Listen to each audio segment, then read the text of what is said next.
நாங்கள் அரசியலை சந்திப்போம். 234 தொகுதியிலும் இந்த தேர்தல் வேட்பாளர்களை நிறுத்துவோம். அதில் ஏறக்குறைய 200 தொகுதிகளை நாங்கள் வெற்றி பெறுவோம். நாங்கள் ஆட்சி அமைப்போம். இதில் எந்தவித மாற்று கருத்தும். அதே மாதிரி இவர் செல்ல பிறந்தக என்ன சொல்றாரு, ஒரு தடவை நாம காமராஜர் ஆட்சி அமைப்போம் அப்படிங்கிறார். அப்போ மறைந்த முன்னாள் அமைச்சர் EVKS இளங்கோவன் சொல்றாரு, இப்ப நடக்கிறதே காமராஜர் ஆட்சி தானேன்றாரு. அதுலயே அன்னைக்கு காங்கிரஸ் கட்சி காலி ஆகி போச்சு. அப்போ இவரு பொன்முடி ஸ்டேஜ் ஏமா நீ எஸ்சி தானே கேட்டதுக்கும் நீங்க ஆர் ராசாவை பெரம்பலூர் நீலகிரிக்கு மாத்துறதுக்கும் இந்த ரெண்டுக்கு என்ன வித்தியாசம் இருக்கு? 4 வருஷத்துல கட்சியில வந்ததுல இருந்து துணை முதல்வரான சான்று இன்னைக்கு வரைக்கும் காமிக்க முடியுமா? ஸ்டாலினை காமிக்க முடியுமா? அந்த மாதிரி உதாரணமா கருணாநிதி அவர்கள் செஞ்சாரா இத? அப்ப இன்னைக்கு நீங்க அவரை கொண்டாந்து உட்கார வச்சு இப்ப திராவிடம்னா பழனிசாமிக்கு என்னன்னு தெரியலன்றாரு ஐயா. எங்களுக்கு தெரியுங்க, நீங்க யாருங்க அதை சொல்றதுக்கு? உங்களுக்கு யாரு இந்த ரைட்ஸ் கொடுத்தது? இதுதானங்க உங்க திராவிட கொள்கை. ஜாதி ஒழிப்புனா என்னது? ஜாதி ஒழிப்புனா அதுக்காக இதுதான் ஜாதி ஒழிப்பா? ஜாதி ஒழிப்பை முன்னெடுத்து போகக்கூடிய ஒரு பெண்ணையும் ஆணையும் கொல்றதுதான் உங்களுடைய ஜாதி ஒழிப்பு. எவன் பின்னாடி வந்தாலும் போயிட முடியுமா? குக்கு செய் நேயர்களுக்கு வணக்கம். இன்று நம்முடன் திமுகவின் முன்னோடி முனைவர் காமாட்சி நாயுடு அவர்களும் அரசியல் விமர்சகர் நந்தகுமார் அவர்களும் தான் இருக்காங்க. இருவருக்கும் வணக்கம். வணக்கம் ஐயா. திமுகவில் கூட்டணியில் உள்ள கட்சிகள் உறுதியாக உள்ளது என்று முதலமைச்சர் திரும்ப திரும்ப அதையே வலியுறுத்தி கூறிட்டு இருக்கு. அது ஏதாவது சிக்கல் இருக்குதா? சிக்கலாவது அது என்னன்னா, இந்த வெளியில இருக்கக்கூடிய சில ஊடகங்கள்லாம் ஏதோ திருமாவுக்கும் எங்களுக்கும் ஏதோ பிரச்சனைன்னு சொல்லி ஏதோ ஒரு கயிறு திரிக்கிற வேலையை பார்க்குறாங்க. அவர் திருமா அவர்கள் சாதாரணமாக பேசக்கூடிய பேச்சுக்கள், அவங்க ஒரு கட்சி நடத்துகிறாரு. அந்த கட்சி நடத்தும் போது அவர் திமுகவுக்கு ஜால்ரா அடிப்பார். அவர் கட்சியை வளர்த்தெடுக்கணும்னா அவர் கட்சியினுடைய ஆதரவு கொள்கை என்னவோ அதைத்தான் பேச இயலும். அதை மடைமாற்றம் பண்ணிட்டு அவர் இப்படி பேசிட்டாரு, அதனால அவங்களுக்குள்ள பிணக்கு இருக்கா இப்படிங்கிறாங்க. எங்களுக்கு எந்த பிணக்கும் இல்லை. ஒரு விஷயம் நல்லா புரிஞ்சுக்கோங்க, எங்களுக்குள்ள பிணக்கு இருந்தா இப்ப ஏற்கனவே துண்டு போட்டுக்கிட்டே இருக்காங்கல்ல பாட்டாளி மக்கள்.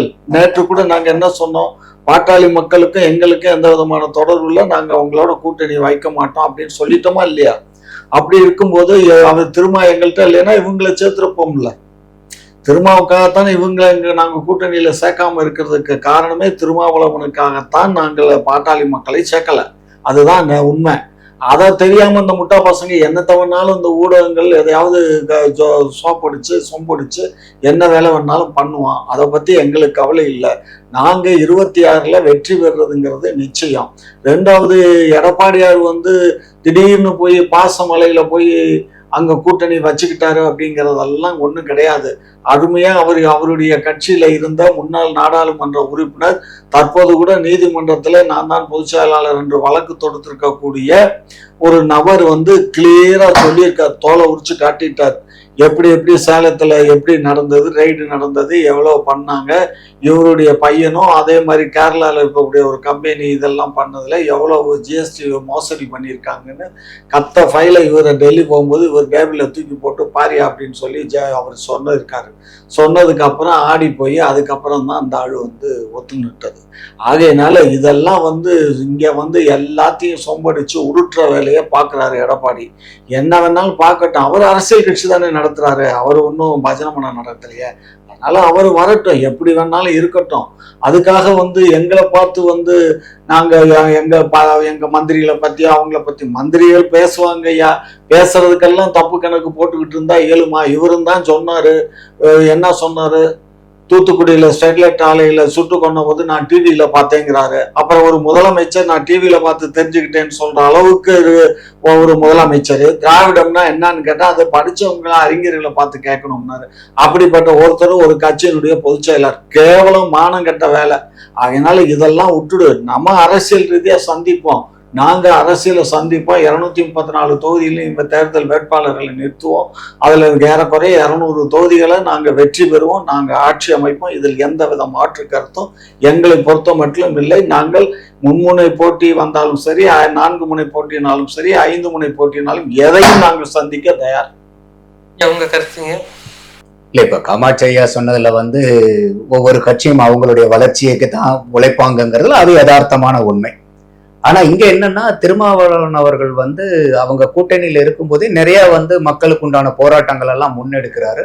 அதோட வந்து அவங்க கூட்டணியில் இருக்கக்கூடிய கட்சிகள்ல வந்து திருமாவளவன் அவர்கள் மட்டும் இல்லை. இன்னைக்கு கம்யூனிஸ்டுகள் வந்து பாத்தீங்கன்னா இன்னைக்கு சாம்சங் பிரச்சனையில வந்து பயங்கரமான போராட்டங்களை எழுப்புனாங்க. ஏன்னா இப்ப கம்யூனிஸ்டுகளுக்கு வந்து அடிப்படை வாக்கு வங்கி என்ன, உழைப்பாளர்கள் தான். அப்ப அந்த உழைப்பாளர்களுடைய நலன் சார்ந்துதான் அவங்களுடைய அரசியலே இருக்கு. அதுதான் வந்து அவங்களுடைய ஒரு கருவறைன்னு சொல்ற மாதிரி, வாக்கு வங்கி கருவறை அதுதான். அப்ப அந்த கருவறையிலேயே கை வைக்கிற மாதிரி இவங்க என்ன பண்ணாங்கன்னா அந்த சாம்சங் ஊழியர்கள் போராட்டத்தை வந்து அவ்வளோ நெருக்கம் பண்ணாங்க. கடைசியில எல்லாம் முடிஞ்சதுங்கிற அளவுக்கு போயிட்டு கூட மறுபடியும் வந்து இன்னைக்கு ஏகப்பட்ட பிரச்சனையில தான் இருக்கு. அடுத்தது இன்னொரு பக்கம் நீங்க காங்கிரஸை எடுத்துங்க. காங்கிரஸினுடைய செயல் வீரர்கள் கூட்டம் ஒவ்வொரு தடவையும் நீங்க நடக்கும்போது பூரா 7.5 கூடாம இல்லை. அவங்க ஒவ்வொரு தடவையும் அவங்க புழுங்கிட்டே தான் இருக்காங்க. அதுல அவங்க மூத்த தலைவர்கள்ல இருந்து நிர்வாகிகள் முதல் கொண்டு எல்லாமே வந்து திமுக மேல அவ்வளோ காட்டத்துல இருக்காங்க. அவங்க என்ன சொல்றாங்க, என்னங்க திருமாவளவன் அவர்கள் பேசுற அளவுக்கு கூட நம்மளால சுதந்திரமா பேச முடியல. அதே மாதிரி இவர் செல்ல பிறந்தக என்ன சொல்றாரு, ஒரு தடவை நாம வந்து காமராஜர் ஆட்சி அமைப்போம் அப்படிங்கிறார். அப்ப வந்து மறைந்த முன்னாள் அமைச்சர் EVKS இளங்கோவன் சொல்றாரு, இப்ப நடக்கிறதே காமராஜர் ஆட்சி தானையான்றாரு. அதுலயே அன்னைக்கு காங்கிரஸ் கட்சி காலியாகி போச்சு. அப்ப இன்னைக்கு வந்து நடக்கிறது வந்து காங்கிரஸ் திமுகவினுடைய கட்சி வந்து காமராஜருடைய ஆட்சியை கொடுக்குதுன்னா காங்கிரஸ் கட்சி தமிழ்நாட்டுல எதுக்கு கலைச்சிட்டு போயிடலாமே, அப்புறம் அந்த கட்சியே தேவையில்லையே. அப்ப இந்த மாதிரி ஒவ்வொரு கூட்டணிக்கு, இப்ப உதாரணத்துக்கு வேல்முருகன் எடுத்துங்க. வேல்முருகன் இன்னைக்கு எவ்வளவு பிரச்சனைகளை கொண்டு வராரு. சட்டசபையில வந்து எவ்வளவு எங்களை வந்து நெருக்கடி பண்றாங்க. எங்களை கூட்டணி கூட்டும் போது எல்லா அமைச்சர் மக்கள் எல்லாம் வந்து எங்க கிட்ட பேசுறாங்க. கடைசியில் அமைச்சருடைய PA விட்டு எங்க கிட்ட பேசுறாங்க. ஒரு மரியாதையே இல்லை, ரொம்ப அவமரியாதையா நடக்குது. அதே மாதிரி திருமாவளவன் அவர்கள் வந்து மது ஒழிப்பு மாநாடு நடத்தினார். அந்த மது ஒழிப்பு மாநாடு வந்து யாருக்கு எகென்ஸ்டா நடத்துறாங்க, டாஸ்மாக்கு எகென்ஸ்டா. அந்த டாஸ்மாகினுடைய ஓனர் யாரு, தமிழக அரசாங்கம். அப்ப அந்த மாதிரி நீங்க நடக்கும்போது அங்கேயே போய் 2 பேர்த்த நீங்க உட்கார வச்சு, திமுக ஆட்களை உட்கார வச்சு அதை புஸ்வானமா பண்ணுனீங்க. அதோட மட்டும் இல்ல, அது எல்லாம் பேசி முடிச்சதுக்கு அப்புறம் அந்த டாஸ்மாக் போராட்டத்துல யாரு கீ ஸ்பீக்கர், யாருக்கு இப்போ பேச்சுக்காக ஒட்டுமொத்த மக்களும் காத்திருந்தாங்க, திருமாவளவன் அவர்களுடைய பேச்சுக்காக தான். அப்ப அங்க திருமாவளவன் வந்து மைக்க பிடிச்சு பேச ஆரம்பிச்ச உடனே அது வரைக்கும் அங்க இருந்த திமுக ஆட்கள் பூரா ஏன் வெந்திரிச்சு வெளியே வந்தீங்க? அப்ப என்ன மரியாதை வந்து நீங்க வந்து கூட்டணி கட்சிகளுக்கு கொடுக்குறீங்க? இது ஒண்ணு. அடுத்தது, திருமாவளவன் அவர்கள் எவ்வளவு தொன்று தொட்டு அரசியல் பண்ணிட்டு இருக்காரு அப்படிங்கிறது நம்ம எல்லாத்துக்குமே தெரியும். அப்போ இப்பதான் இந்த 2024 தான் 2 MP ஜெயிச்சு அங்கீகரிக்கப்பட்ட கட்சியா மாறுறாரு. ஆனா இதே வந்து 2019 எவ்வளவு சித்திரவாதப்படுத்தினாங்க திமுக அவங்கள. அந்த திமுக விடுதலை சிறுத்தைகள் கட்சியினுடைய பொதுச் செயலாளர் யாரு, ரவிக்குமார். அந்த ரவிக்குமார கட்சியை விட்டு நோக்கி அடிப்படை உறுப்பினரே இல்லாத அளவுக்கு ஆக்கி அதை திமுக உறுப்பினரை ஆக்கி திமுக சின்னத்துல நீங்க நிக்க வச்சு MP ஆக்குனீங்க. அப்ப 2019 உங்களுக்கு ஒரு பெருந்தன்மை இருந்திருந்துச்சுன்னா இன்னைக்கு உங்களுக்காக வந்து இவ்வளவு சண்டை போடக்கூடிய திருமாவளவன் அவர்கள் இன்னைக்கு உங்களுக்கு வந்து ஒரு பெரிய அஸ்திவாரமா இருக்கக்கூடியது, சப்போர்ட்டா இருக்கக்கூடிய திருமாவளவன் அவர்களை எங்கேயாவது நீங்க அந்த டைம்ல மதிச்சீங்களா? அப்ப அன்னைக்கே நீங்க வந்து திருமாவளவன் அவர்களை, ரவிக்குமார் அவர்களை வந்து நீங்க விடுதலை சிறுத்தைகள் கட்சியோட நிக்க வச்சிருந்தீங்கன்னா 2019 விடுதலை சிறுத்தைகள் கட்சி வந்து உங்களுக்கு அங்கீகரிக்கப்பட்ட கட்சி ஆயிருமே. அப்ப எந்த இடத்துல உங்களுக்கு கூட்டணி கட்சிகள் மேல அன்பும் அனுசரணையும் அக்கறையும் இருக்குது? அப்போ உங்களுக்கு அவங்கனால நீங்க ஜெயிக்கணும், ஆனா உங்கனால அவங்க எந்த இடத்துலயுமே வளர்ந்துடக்கூடாது. இதுல திமுக கண்ணும் கருத்துமா இருந்துட்டு இருக்கு. இதையெல்லாம் பார்த்துக்கிட்டு தான் இருக்காங்க, ஒவ்வொரு கூட்டணி கட்சியும் பார்த்துட்டு இருக்கு உள்ள இருக்கிற கட்சி. அதனாலதான் வந்து பாத்தீங்கன்னாக்கா இவ்வளவு பிரச்சனைகள் வருது. காலையில எந்திரிச்ச உடனே பல்லு விளக்குற மாதிரி நாங்க கூட்டணி இன்டாக்டா தான் இருக்கு, கூட்டணி இன்டாக்டா தான் இருக்குன்னு எதுக்கு சொல்லணும்? அப்ப அங்க பிரச்சனை இல்லைன்னா. அடுத்தது ஐயா சொன்னாரு கொள்கை கூட்டணி எல்லாம் வர இதெல்லாம் ரொம்ப அஸ்திவாரம் போட்டிருக்காங்க. என்ன கொள்கை கூட்டணி இது? CPIக்கு எவ்வளவு கொடுத்தாங்க 2019 தேர்தல? 15 கோடி ரூபாய் கொடுக்குறாங்க. CPMக்கு 10 கோடி ரூபாய் கொடுக்குறாங்க. கொங்கு ஈஸ்வரனுக்கு 15 கோடி ரூபாய். அப்ப இந்த 3 கட்சிக்கு 40 கோடி ரூபாய் நீங்க எதுக்கு கொடுக்குறீங்க? இது கொள்கை கூட்டணியா இல்ல கட்சியை குத்தகை எடுத்துட்டு இருக்கீங்களா? இது கொள்கை கூட்டணியா? இது கொள்கை கூட்டணியா இருந்தா 15 கோடி ரூபாய், 10 கோடி ரூபாய், 15 கோடி ரூபாய் கொடுத்துதான் நீங்க வந்து கூட்டணிக்கு கூப்பிடணுமா? எந்த இடத்துல இந்த திமுக கூட்டணி வந்து கொள்கை சார்ந்த கூட்டணிங்கிறது எங்க இருக்கு? இன்னைக்கு திமுகவினுடைய பிரச்சாரமே என்ன? நாங்க வந்து எல்லாமே சமூக நீதி, சமத்துவம், பெண் உரிமை இதெல்லாம் பேசுறாங்க. இந்த 2014, 19, 21, 24 இத்தனை எலெக்ஷன்ல இன்னைக்கு தமிழ்நாட்டில் இருக்கக்கூடிய ஒரே அரசியல் என்னன்னா பாரதிய ஜனதா எதிர்ப்பு, மோடி எதிர்ப்பு. இதை தவிர எந்த இடத்துலயாவது திமுக அவங்க சொல்லக்கூடிய கொள்கையை சார்ந்து இன்னைக்கு இருக்காங்களா? இப்ப இன்னைக்கு வந்து பொன்முடி அவர்கள் அப்படிதான் பேசுவாங்கன்றார் ஐயா. இப்போ பொன்முடி அவர்கள் வந்து ஸ்டேஜ்லயே வந்து ஒரு அம்மா வச்சுட்டு ஏமா நீ எஸ்சி தானேன்னு கேட்கிறாங்க. அது எவ்வளவு பெரிய நீங்க அவங்கள பாராட்டுறீங்களா இல்ல அவமானப்படுத்துறீங்களா? இப்படிதான் இல்ல. அடுத்தது ராசா எந்த தொகுதியில நின்னாரு? பெரம்பலூர் தொகுதியில நின்னாரு. பெரம்பலூர்ல தொகுதியில நின்று ஜெயிச்சு எல்லாம் இன்னைக்கு வந்து ஒரு திமுகவுல நீங்க எந்த ஒரு தர்க்கத்துக்கு கூப்பிட்டீங்கனாலும் இன்னைக்கு ராசாவுக்கு அடுத்ததான் மத்த எந்த தலைவர்களும் வருவாங்க. அவ்வளவு தூரம் ஒரு அறிவார்ந்த ஒரு மனிதன், வாதிடக்கூடிய தன்மை உள்ளது. 2G கேஸ் அவரே போராடி வெளியே வந்த ஆள். அப்படிப்பட்ட ஆளை நீங்க பெரம்பலூர் பொது தொகுதி ஆன உடனே நீலகிரிக்கு அனுப்புறீங்க. அப்ப இவரு பொன்முடி வந்து ஸ்டேஜ் ஏமா நீ எஸ்சி தானேன்னு கேட்டதுக்கும் நீங்க ராசாவை வந்து பெரம்பலூர் வந்து நீலகிரிக்கு மாத்துறதுக்கும் இந்த ரெண்டுக்கு என்ன வித்தியாசம் இருக்கு? அவர் வாய் வழியா கேட்டாலும் நீங்க செயல் வழியா காமிச்சிருக்கீங்கல்ல. அப்ப இதுதான் உங்களுடைய சமூக நீதியா? ஏன் இன்னைக்கு ராசாவை பெரம்பலூர்ல நின்று ஜெயிக்க வச்சுட்டு நீலகிரியில இன்னொரு எஸ்சி கேண்டிடேட்டை போட்டு ஜெயிக்க வச்சீங்கன்னா இன்னொரு எஸ்சி ஒரு எம்பியா கிடைச்சிருப்பாங்கல்ல.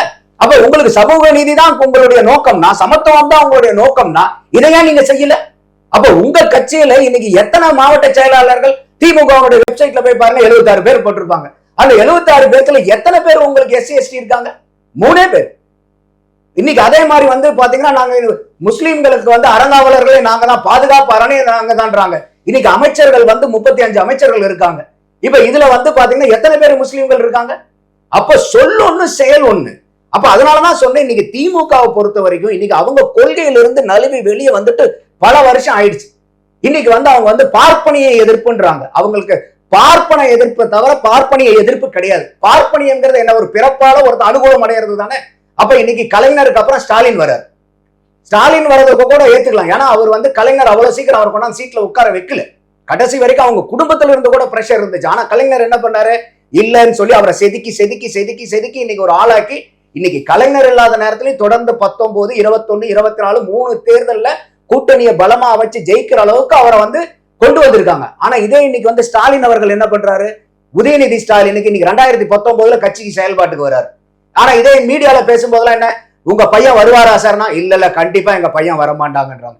அடுத்தது அந்த பையன்கிட்டையும் கேட்கிறாங்க உதயநிதி ஸ்டாலின் தற்போதைய துணை முதல்வர்கிட்ட, இல்ல நாங்களாம் வரமாட்டான்னு. வந்தாரு 2019 வந்தாரு, 2021 எம்எல்ஏ ஆனார். எம்எல்ஏ ஆனதுக்கு அப்புறம் கேட்கறாங்க, இல்ல நீங்க மினிஸ்டர் ஆவீங்களான்னு கேட்கறாரு. இல்ல என்னைய விட கழகத்துல எத்தனையோ முன்னாடிகள் இருக்காங்க, நான் ஒரு மாணவன் தான், இன்னும் நான் கத்துக்க வேண்டியது நிறைய இருக்குது, நான் மந்திரி எல்லாம் ஆக மாட்டேங்கிறார்.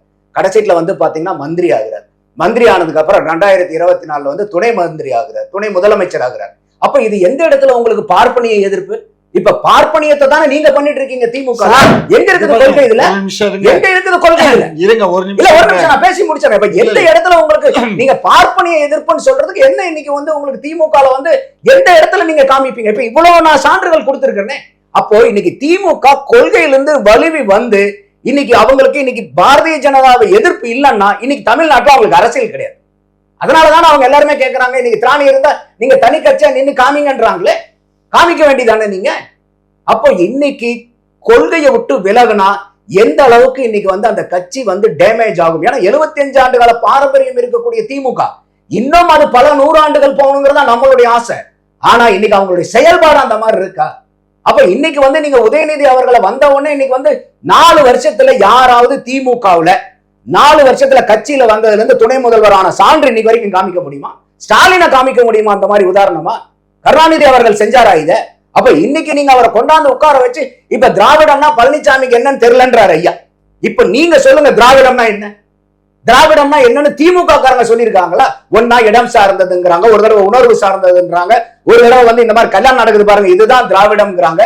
இன்னைக்கு வரைக்கும் திராவிடத்துக்கு இதுதான் திராவிடம்னு யாராவது ஒரு விளக்கம் கொடுக்குறாங்களா திமுக காரங்க? ஓகே, அண்ணா திமுக காரங்களுக்கு தான் தெரியல.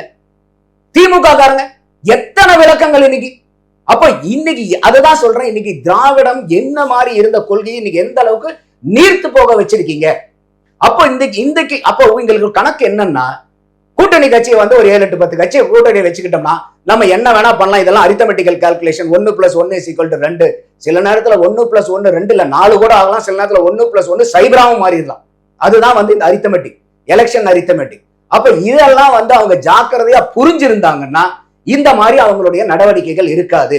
அப்போ இன்னைக்கு வந்து எப்படியா இருந்தாலும் கூட்டணி கட்சிக்கிட்டே நம்ம கிட்ட இருந்துகிட்டு தானே இருக்குது, நம்ம என்ன பண்ணாலும் பரவாயில்ல ஏது பண்ணாலும் பரவாயில்லன்னு இருந்தா மக்கள் கட்டாயம் அவங்களுக்கு வந்து தக்க பாடம் புகட்டுவாங்கிறது என்னுடைய பார்வை. ஏன் உங்க கட்சி மேல அவ்வளவு குற்றச்சாட்டு, உங்க ஆட்சி மேல அவ்வளவு குற்றச்சாட்டு பதிலடியா நீங்க என்ன சொல்ல போறீங்க? அவர் பேசுறது ஏதாவது உண்மை இருக்கா? எது பொய்ன்னு மட்டும் ஐயா சொல்லட்டும். உதயநிதிக்கு வந்து 4 ஆண்டுல வந்து அவருக்கு வந்து அமைச்சர் பொறுப்பு கொடுத்தாங்கிறது அது துணை முதல்வர் பதவிங்க, அமைச்சர் பதவி மட்டும் இல்ல. துணை முதல்வர் அமைச்சர் ரெண்டும் ஒரே. இல்ல அமைச்சர் வேற, துணை முதலமைச்சர் வேற. இங்க பாரு, கொஞ்சம் புரிஞ்சுக்கோங்க. அரசியல் அஜெண்டால துணை முதலமைச்சருக்குன்னு தனியா இல்ல கான்ஸ்டிடியூஷனல் போஸ்ட் கிடையாது, எனக்கும் தெரியும். ஆனா அப்புறம் அவர் அமைச்சராக இருந்த துணை முதலமைச்சரா எது கொண்டு வந்தீங்க? அதான் கான்ஸ்டிடியூஷனல் போஸ்ட் இல்லையா, அமைச்சராக வச்சிருக்கலாமே நீங்க. அது அமைச்சராக அது எங்களுக்கு தெரியுங்க. நீங்க யாருங்க அதை சொல்றதுக்கு? உங்களுக்கு யாரு இந்த ரைட்ஸ் கொடுத்தது? உங்களுக்கு நாங்க பொதுமக்கள் ஆட்சியாளரை பத்தி யார் பேசுவாங்க? பொதுமக்களை பத்தி மட்டுமே தான் பேசிக்கணுமா? அதை பொதுமக்களை நாங்க பாத்துக்கிறோம். நீங்க பொதுமக்கள் போர்வையை போத்திக்கிட்டு வர்ற இந்த இந்த இந்த 5ஆம் பட வேலை, இந்த 5 ஆண்டு வேலை எல்லாம் எங்களுக்கு வேண்டாம். என்ன 5 ஆண்டு வேலை? எனக்கு புரியல. 5 ஆண்டுக்கு தேர்தல் வரும்போது பேசுவீங்க, அதுக்கப்புறம் காணா போயிடுவீங்க. யாரு? நாங்களா? ஆமா. ஆகையினால நீங்க ஒரு விஷயம் நல்லா புரிஞ்சுக்கோங்க. இந்த திராவிட முன்னேற்ற கழகம் திராவிடம்னா என்னன்னு தெரியாது. நீங்க திராவிடம்னா என்னன்னா நீங்கனாச்சும் கொஞ்சம் விலக்கி சொல்லுங்க. திராவிடம்னா என்னன்னு பல பேர் மக்கள் குழப்பத்தில் இருக்காங்க. திராவிடம்னா இன்னைக்கு இன்றைக்கு ஜாதி ஒழிப்பு, இன்னைக்கு ஜாதி ஒழிப்புன்னு எந்த அளவுக்கு உச்சத்துல இருக்கு. இன்றைக்கு உயர் நீதிமன்றமே என்ன சொல்லி இருக்கு. ஆனா இன்னைக்கும் ஜாதிக்கான ஆணவ கொலைகள் அதிகமா நடந்துட்டு இருக்கு. கத்திரிக்காய் கொலை நடக்குது. ஆணவ கொலைன்னா அது ஆணவ கொலை இல்ல. அது எல்லா இடத்துலயும் ஒரு பொண்ணை ஒருத்தன் லவ் பண்ணி கூட்டிட்டு போனான்னு அது எந்த ஜாதினாலும் அது அவன் பிடிக்காதவன் வெட்டிடலாமா? அப்ப வெட்டிடலாமா? அப்ப 2 ஜாதி மாத்திக்கலாம்னு மட்டும் வெட்டிடலாமா? 2 ஜாதி வந்து அவன் பெற்றோருடைய எமோஷனை பொறுத்தது. அந்த பிள்ளைய பெற்றோருடைய எமோஷனல் என்ன வேணா பண்ணிடலாமா? கொஞ்சம் பொறுங்க. நீங்க ஒரு பொண்ணை பெத்து வளர்த்து கடிக்காம எறும்பு கடிக்காம பெத்ததுல இருந்து வளர்த்து ஒரு 21 வயசு வரலையும் அவளை வளர்த்து படிக்க வச்சு ஒரு உத்தியோகத்தை வாங்கி கொடுப்பீங்க. என்னைக்கோ திடீர்னு ஒரு 3 மாசத்துல ஒருத்தனை பலன உடனே அவனோட இவ போயிட்டானா நாளைக்கு அவளுடைய வாழ்க்கைக்கு ஒரே ஒரு கேள்வி ஐயா, சேஃப்டிக்கு இருக்கான்னு தெரிய வேண்டாமா? ஐயாக்கு கல்யாணம் ஆனதுக்கு அப்புறம் அவர் அப்பா அம்மா கூட வாழ்ந்தாரா? அவங்க மனைவி வந்து அப்பா அம்மா கூட வாழ்ந்தாங்களா? நீங்க 2 பேரும் கணவன் மனைவியா ஒன்னா வாழ்ந்தாங்க பாருங்க. உங்களுக்கு பெத்தவங்க தானே. அப்ப கல்யாணம் முடிச்சதுக்கு அப்புறம் பெத்தவங்களோட இருக்க வேண்டியதானே பாருங்க. நீங்க ஒரு விஷயம், ஒவ்வொரு பெண்ணும் பெற்றவங்களோட இருக்கிறத விட கணவனோட இருக்கிறதா ஜாஸ்தி. அதே மாதிரி ஒவ்வொரு கணவனும் பெத்தவங்களோட இருக்கிறத விட மனைவியோட வாழ்றதா ஜாஸ்தி. நான் பேசுறது கேட்டுட்டு பேசுங்க. இல்ல நீங்க சொல்ற நான் சொல்ற கருத்து தான். 3 மாசம் பெத்தவங்க வந்து அவங்களுக்கு இருக்க அக்கறை அந்த குழந்தைக்கு 3 மாசம் பழகினவன் நல்லவனா கெட்டவனான்னு அவனால தெரிஞ்சுக்க முடியுமா? பெத்தவங்கள்ட்ட சொல்லி அவனையே கூட கல்யாணம் பண்ணி வைக்கணும். யாரு என்னன்னு விசாரிச்சு அது அவன் ஒழுக்க முடியும்னா குடும்பம் எப்படிப்பட்ட குடும்பம் இதெல்லாம் தெரிஞ்சுதாங்க கல்யாணம். அதுல எந்த மாற்று கருத்து இல்ல. அதுக்காக போய் பண்றதா? பண்ணிடுறதா? ஆமா. ஒரு பொண்ணு தப்பு பண்ணிட்டா கொலை பண்ணிடலாமா? தப்பு பண்ணதுனால கொலை பண்ணணும் தப்புன்னு என்ன சொல்லல. எனக்கு ஒரு பையனை பிடிச்சிருக்கு, ஒரு பொண்ணை பிடிச்சிருக்கு, ஜாதியா இருந்தாலும் பரவாயில்ல. இதுதானங்க உங்க திராவிட கொள்கை. ஜாதி ஒழிப்புனா என்னது? ஜாதி ஒழிப்பு அதுக்காக வந்து இதுதான் ஜாதி ஒழிப்பா? ஜாதி ஒழிப்பை முன்னெடுத்து போகக்கூடிய ஒரு பெண்ணையும் ஆணையும் கொல்றதுதான் உங்களுடைய ஜாதி ஒழிப்பு. எவன் பின்னாடி வேணாலும் போயிட முடியுமா? அப்படி போயிட்டா எத்தனை பொண்ணு நீ தாலி எடுத்து விட்டு எத்தனை பேர் வந்து வீட்டுல உட்காந்துட்டு அப்படி இருந்தா வெட்டிடலாமா? என்ன சோரம் போயிட்டு இருக்காங்க? வெட்டலது நியாயப்படுத்த அவர் கேள்வி கேட்டாரு. ஆணவ படுகொலை அவரு படுத்துவாரு. ஆவண படுகொலை இப்ப எல்லாம் கிடையாதுங்க. அதெல்லாம் நின்று போச்சு. ஆவண நின்று போச்சு. அதெல்லாம் கடந்த 2 ஆண்டுக்கு முன்னாடியே ஒழிச்சு. அப்ப 2 ஆண்டுக்கு முன்னாடி திமுக ஆட்சியில் இல்லையா? திமுக ஆட்சியில தான் ஏங்க. உங்களுக்கு எமோஷன்ல நீங்க ஒண்ணு பண்ணிட்டு போனாக்கா திமுக உங்க பக்கத்திலேயே உங்களுக்கு பூநூல் போட்டு நிப்பாட்டுமா? நீங்க இந்த மாதிரி ஆணவ படுகொலை செய்யறதெல்லாம் நியாயப்படுத்தி பேசுறீங்க. நீங்க தைரியமும் ஊக்கமும் கொடுக்கற மாதிரி தான். அப்ப திமுக ஆட்சியில நம்ம என்ன வேணா ஆணவ படுகொலை பண்ணலாம். கேட்டு பேசுங்க. ஆணவ கொலை நியாயப்படுத்தி பேசல. அதே நீங்க அதான் சொல்லிட்டு இருக்கீங்க. இல்ல நான் நியாயப்படுத்தி பேசல. நான் என்ன சொல்ல வரேங்கிறத கேளுங்க. ஒரு பெண்ணை பெத்து வளர்த்த தகப்பனுக்கு இல்லாத உரிமை 3 மாசமோ 3 நாளைக்குள்ள வந்த ஒரு பொண்ணை ஒருத்தன் பார்த்த உடனே அவன் பின்னாடி போய் நாளைக்கு கண்ணை கசக்கிட்டு ரோட்ல நின்றான்னா அவன் நாளைக்கு சோரம் போயிட்டானா அது யாருக்கு கேவலம்? உங்களுக்கு அது அந்த இது கண்டிக்கக்கூடிய தன்மை இல்லையா? போனது யாரு? மகளா இருப்பா. மகள் வந்து இன்னைக்கு மேஜர் ஆயிட்டா. மேஜர் ஆகிறவங்களுக்கு என்ன சட்டம் சொல்லுது? சட்டப்படிதான் இந்த நாட்டுல எல்லாமே நடக்குதா? சட்டம் வந்து மயிருங்கிறீங்களா? சட்டப்படிதான் எல்லாம் நடக்குதாங்க. அப்படித்தானே நடக்கணும். அதுதான் நாடு. ஆனா அந்த பிள்ளைய வந்து எத்தனை பிள்ளைகளை வந்து 16 வயசு 15 முந்தா நாள் ஒருத்தன் 16 வயசு பொண்ணை கூட்டிட்டு ஓடிட்டான். நான் கேக்குறது மேஜர். மேஜர் பொண்ணோ மேஜர் பையனோ காதல் திருமணம் பண்ணுனா மேஜர் ஒண்ணு இல்ல. உங்களை இன்னைக்கு ஆட்சியில உட்கார வச்சிருக்கிறது யாரு? இங்க பாருங்க, வாக்களிக்கக்கூடிய உரிமை இருக்கக்கூடிய மேஜர் ஆட்கள் தானே பண்றாங்க. அவங்களுக்கு வாக்களிக்க தெரியும், இன்னைக்கு மாப்பிள்ளை தேட தெரியாதா, பொண்ணை தேட தெரியாதா? காதல் திருமணம் என்பது வரவேற்கப்பட வேண்டிய ஒண்ணு. ஐயோ, இத சொல்லுங்க நீங்க முதல்ல. இல்லங்க, நான் சொல்றத கேளுங்க. காதல் திருமணங்கிறது வரவேற்கப்பட வேண்டிய ஒண்ணு. அதே காதல் திருமணம் பெற்றோர்களுக்கு சம்மதத்தோட நடக்கணும். இன்றைக்கு சட்டமே போட்டிருக்கு, பெற்றோர்கள் சம்மதத்துல கையெழுத்து போட்டாதான் ரிஜிஸ்டர் ஆபீஸ்ல மேரேஜ் பண்ணணும்னு சட்டம் போடுங்க, தப்பு இல்ல. அப்ப இந்த நாட்டுல காதலிக்க கூடாதுன்னு சட்டம் போடுங்க. பாருங்க, சட்டம் போட்டாச்சு, நாங்க போடலைங்க. இது நீதிமன்றம் போட்டுருச்சு. என்னென்ன பெற்றோர்களுடைய சம்மதத்தின் பேர்ல தான் அந்த கல்யாணம் நடக்கணும். சம்மதம் இல்லன்னா நீ கல்யாணம் பண்ணக்கூடாது இருக்காங்களா? எந்த சட்டம் சொல்லுது அப்படி? அது இருக்கு. நீங்க சட்டம் சொல்லுங்க. ஒரு வருஷம் ஆச்சுங்க சட்டம் போட்டு. நீங்க இன்னைக்கு எந்த அப்பா அம்மாவுடைய ஒப்புதலும் இல்லாம வந்து அப்பா கல்யாணம் பண்ண முடியாது. அவங்க வீட்டுல அம்மாவோ அப்பாவோ யாரோ ஒருவருடைய கையொப்பம் வேணும், கம்பல்சரி.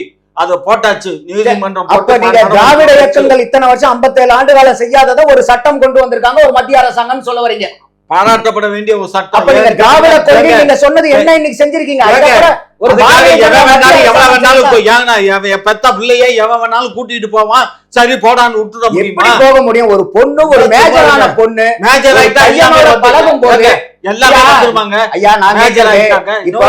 நீங்க தானே அது படிக்க பெத்து வளர்த்தாத்தாங்க அதனுடைய அருமை தெரியும். நான் சொல்லுவேன், வாயில ஏதோ பெத்து வளர்த்திட்டு அன்னைக்கு வந்து நம்மளை காதலிச்சு ஒரு திருமணம் பண்ணிட்டா கொன்றலாமா? அதுதான் பெற்றவங்களுடைய அதுதான் பெத்த பாசமா? கொன்றான். நீங்க எத்தனை கேஸ் நடக்குது, எத்தனை லவ் கேஸ் நடக்குது? நீங்க ஒண்ணு வேண்டாம், இந்த ஓஎம்ஆர்ல போங்க, ஈசிஆர்ல போங்க, சாப்ட்வேர் கம்பெனில எல்லாம் லவ் பண்ணி ஒருத்தர் கல்யாணம் பண்ணி எத்தனை கல்யாணம் பண்ணிருக்காங்க.